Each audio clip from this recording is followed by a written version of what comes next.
parking requirements, stating that owners have the ability to include ADUs and including a minimum and maximum size or minimum size requirements. There's still been a lot of discussion on setbacks. I think everyone that's been in opposition has definitely wanted to make sure that the state isn't taking any actions that would impair health and safety or fire safety regulations at the local level regarding setbacks. So a lot of it is just timeline, parking, owner occupancy, and then SB 13 does get into some of the provisions of the impact fees and what fees can be charged for setting up, sewer service, water service, those things to ADUs. So there's no provision for like school districts to recoup any lost revenue as a result of additional students generated by the ADUs. No, not that would otherwise be generated through standard ADA counts of those students. But yeah, nothing specific like impact fees right, or those lines. If you're in a basic aid district, you're not getting those per student. You're not getting that per student money, which is, personally on these bills, I think the state should be backfilling that lost revenue, but I know that's unlikely to ever happen. But you do have increase in property value, so there should be a right. There is slight some increase property in value, but you're still not paying the parcel taxes for each. Yeah, that's true. Parcel tax. And in a junior ADU, if it's part of the existing property, there may be no increase in property value. But parcel tax is local taxes, so the state is not responsible Right, for I know. feelings. Yeah, right, that's true. I mean, a local entity could always pass a parcel tax that's, a tax that's that's based on units or based on square feet rather than on, What we need APNs. is a bill that would make it certain that it's legal to charge parcel tax based on square footage, right? Because people are afraid to pass this kind of tax because there could be legal challenge. There is Berkeley's had it for years and years, and there's been no legal challenge. Yeah, but then other jurisdictions have been sued, right? I think. Right. Well, you can't have a square foot tax that discriminates between the amount for businesses and residential. But Berkeley didn't do that. They tried and then they changed it. Mountain View or East Palo Alto passed that and they got sued. So what it would be nice. Maybe that's a bill idea we should It is. report. That's a good idea. Let's put a bill idea that maybe a state bill could clarify clearly that square footage based parcel tax would be legal under a more general, more realistic condition. So that, especially when we are approving ADUs, there might be 3 or 4 ADUs on one parcel, then that will be more fair. Right. I mean, I've been keeping a list of bills that we should propose. I'm up to 11 now. But We'll allow David from the other day. But it's not just, the reason for a bill like Leontin is not primarily ADUs. It's primarily, you build on one APN, you build 1,000 units, you're paying one parcel tax, which is, extremely unfair because you're actually generating more students per unit than you do from a ownership unit. So that would be, now I'm sure that law would be, anything like that would be opposed by the California Apartment Association very, very vigorously. But, even if we propose laws that aren't ultimately adopted, which would be the case most of the time, I think it's still good to get it out there, the basic unfairness of some of the way the tax structure is set up now. Yeah, starts a discussion on the topic. Okay. And just for clarity, which bill was that? Oh, AB 68 is the ones we're Oh, and we're talking. doing it again, like, you wanna take another? no, we were talking about a bill idea. Or a Oh, bill idea, okay. yeah, there is no bill, right. So- Right, bill idea. Okay. So we're, So, yeah, we were discussing the issues with AB 68 Right, and right. that brought up, I was just maybe we making sure you should wanted have to this take kind no of action. bill. Yeah. okay. So can you talk a little bit about transportation? What's the governor's main stance? I think we are facing is housing issue. Also, it's because there is a lack of transportation infrastructure in the area. We cannot move people in and out, so we are forced to build in already very dense area, which is very expensive. So. Yeah, the governor's budget, compared to some previous years, was actually relatively light on transportation-related items. It did appropriate $2 billion under SB1 revenues. We're basically in full. Maybe there might be another click up in vehicle licensing fees. It's going to come in another year or two, but for the most part, we're in full implementation of SB1. So the budget anticipates $2 billion being available through SB1 revenues. Those funds get split essentially 50-50 state and local. The local portion is primarily for local streets and roads. The state portion has some of the larger ship and shop programs which focus on regional transportation, highway improvements, those types of large items. The budget did contain funding for a new round of transit-oriented development, which, depending upon specific projects in specific areas, can help with some of the infrastructure related to housing development. The budget contained about $500 million, and there was an additional 250 left over, so there should be a round coming out at the end of this year in the $750 to $800 million range, which would be the largest amount of funding that's been available through that program in close to 10 years, since the last infrastructure bonds were passed in 2006. So again, not necessarily something that's going to solve everyone's issues, but there is some resources there. But there was no major policy, new policy items. The governor, you may recall, in January had proposed tying SB1 revenues for local governments to meeting housing production. That was removed, so that's not in there. So that's kind of where we are on transportation. So as I understand, SB1 was necessary because California has been underfunding road maintenance and repair for many years. And there was a huge, like $50 billion shortage or something for road maintenance. So this is supposed to be covered by general fund, but the governor in the past have not funded the road repair, and now they are adding tax to us. And this is, what we really need is for the state to fund the transit, Wait, so I there mean, is no. road repair, I thought, was funded by gas taxes and vehicle license fees. Am I Yeah, mistaken? the SB1 funds are gas tax and VLF fees and registration fees. This is on top of existing gas taxes and registration fees. So SB1 was an increase in those funding sources.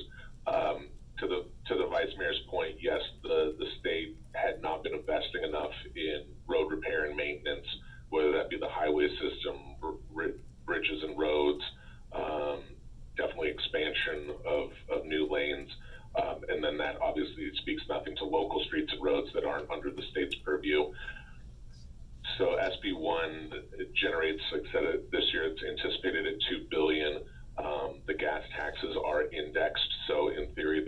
should continue to grow along as the price of gas grows, essentially the sales tax. So assuming that the price of gas keeps going up, then that would generate more and more revenue over time. Additionally, SB 1 included VLF fees for electric vehicles. So as more electric vehicles come into the overall state fleet that are not using gasoline, there is a method of collecting revenues for those to mitigate some of the road impacts that are done on those. But to the original point, yeah, I mean, the state has not kept up with the funding that has been necessary for maintenance of the state highway system. I mean, you said that the revenue will go up as the price of gas goes up, but really, as the volume of gasoline sold goes down, I don't think the price is gonna keep up with that. Has there ever been any thought about basing the vehicle license fee on annual miles driven instead of like the value of the vehicle?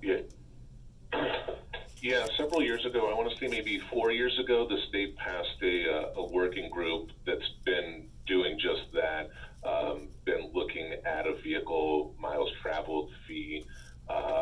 When the state originally looked at that, like I said, several years ago, there were a lot of questions as to how that gets paid, how that gets calculated. Do you take drivers' word for how many miles they're putting on their cars? Do you put that on insurance companies? Do you put some type of a tracker on individual vehicles? So there were a lot of questions on how something like that would be implemented. So the state had put together a task force that's been essentially doing a limited rollout of exactly what you're talking about, of a vehicle miles traveled fee.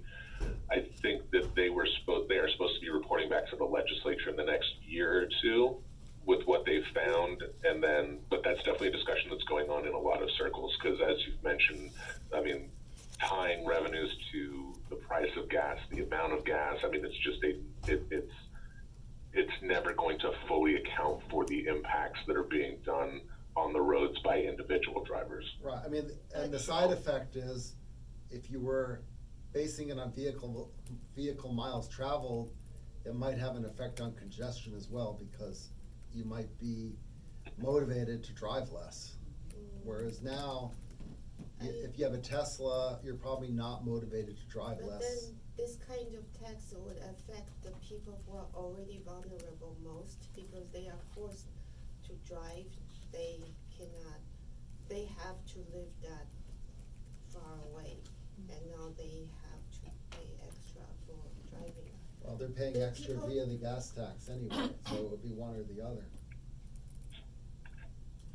Yeah, so. Anyway, we're not gonna solve that. We're not gonna solve that issue here. Yeah, I don't like taxes that make the average people pay more. Okay, can you talk a little bit about the education funding? So I'm curious, especially our K-8 school district is revenue limited.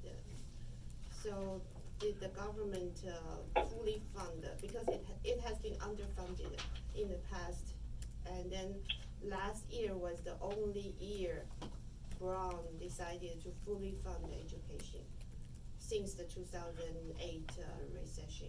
So this year, how is the funding for that? Yes and no. So yes, education is fully funded this year. This year, the Prop 98 figure for K through 14 education was just over $81 billion. The way that K through 14, I'll stick with that, is funded through Prop 98 essentially is a very complex formula that was approved by the voters, but essentially 48% of the state's general fund goes to K through 14 education, and then there's a split within that amongst K through 12 versus community colleges. You also get into your basic aid issues, but big picture, 48%.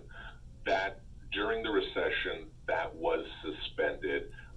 That takes a 2/3 vote of the legislature to suspend Prop 98, which was done during the recession. When the legislature suspends Prop 98, they essentially they're deferring it. They can't not pay it. They essentially defer defer it. So since we've been going through the recession, there have been deferral paybacks every year. And last year was when they finally paid off the rest of the Prop 98 deferrals. So there's no suspension of Prop 98 this year. There is additional funding for it within the Prop 98 for buy down of some CalPERS and CalSTRS pension issues. They did a little over $3 billion this year, which they calculate will save them over $7 billion in the long run. There was additional funding for special education and preschools, which were both high on the priority list for the new incoming administration. There was also funding for UC and CSU to expand the number of slots, particularly with a focus on increasing the number of California students that are admitted into those slots. And then the other big priority had been of the legislature, but also the new administration. There was an additional $40 million provided to the community college system to round out the California Promise program, which now will essentially provide 2 years of tuition waivers for new first-time community college students, new first-time full-time community college students, which, again, like I said, rounds out the California Promise program. Obviously, that's not all of the costs that are incurred for community college students, but it is the tuition portion of it. So those were the major highlights of the education budget. Again, I think education is probably going to continue to see increased funding with Prop 98. It essentially serves as a floor. So next year, even if the budget goes down, K through 14 can't receive less than the $81.1 billion that they received this year, which honestly is part of what creates some of our budget issues when we do go into recessions, is that Prop 98 serves as a floor, not as a ceiling. So again, we've seen strong growth, and I would say since the recession, the amount of funding that's gone into Prop 98 is close to doubled. Essentially every dollar that goes into the state's general fund, 50% of that goes into education. Can you talk a little bit about the special ed funding, because that's a big issue for Cupertino also. We are famous for our quality special ed program. We have many more students come, and it does encroach the general fund for the school district, because the federal requires us to provide service but doesn't provide funding. So what additional state funding is provided this year? So there was $152 million of Prop 98 money that's going to go to local educational entities for special education, and then there's going to be an additional $490 million for individualized learning plans for students that are getting ready to enter. So essentially 3 and 4 year olds, they're going to be going in. The administration is looking to do some longer term reforms. So this was just funding that was put in one time to help kind of provide ongoing education. There was additional funding through Prop 63, which is the state mental health proposition that was passed several years ago. So it was $50 million for competitive grants for county mental health departments to work with school districts and charter schools and offices of education for mental health issues. And I think those might be the big ones.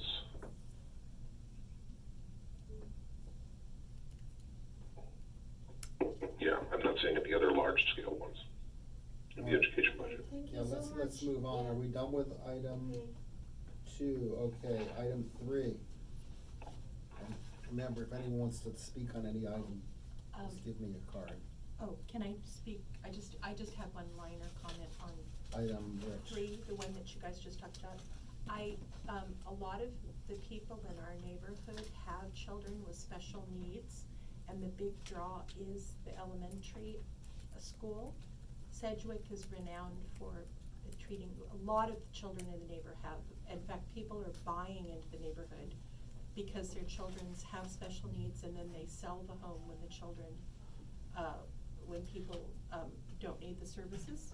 And my friend's daughter actually is high functioning Asperger's, and she only began developing issues in high school. She's at Homestead, and her family's having to back up support for her. So I think this is really, really good that they start having funding coming in, because just because someone doesn't just get Asperger's, I didn't know this, I thought maybe you developed it as a 2 or 3-year-old, but evidently there are tendencies that can come and go, and you can develop it as a teen. And we need to recognize that and have supportive services, because this is a whole new frontier. I think there's a high incidence of Asperger's in the Bay Area because it's quite common among engineers to have it. I've known several people that were programmers and engineers that Okay. had high functioning. Yeah, Anyway, I'll just as a All right, side thank comment. So you. one comment is important, most people didn't know. We are required to provide all the services the students need. However, often as a child has a condition the school district cannot provide, or the parent prefer a private school, and we are required to even pay for that private school tuition. So often we have been paying like 10,000 for a child to go to private school to receive that service. And this is all covered by general fund because these services are required by federal Right. law, but there is no funding. So we are tapping into the general education funding. And that's also part of the. So out of $220 million budget in CUSD, about $20 million extra is paid for special ed in addition to the funding we get. So. All right,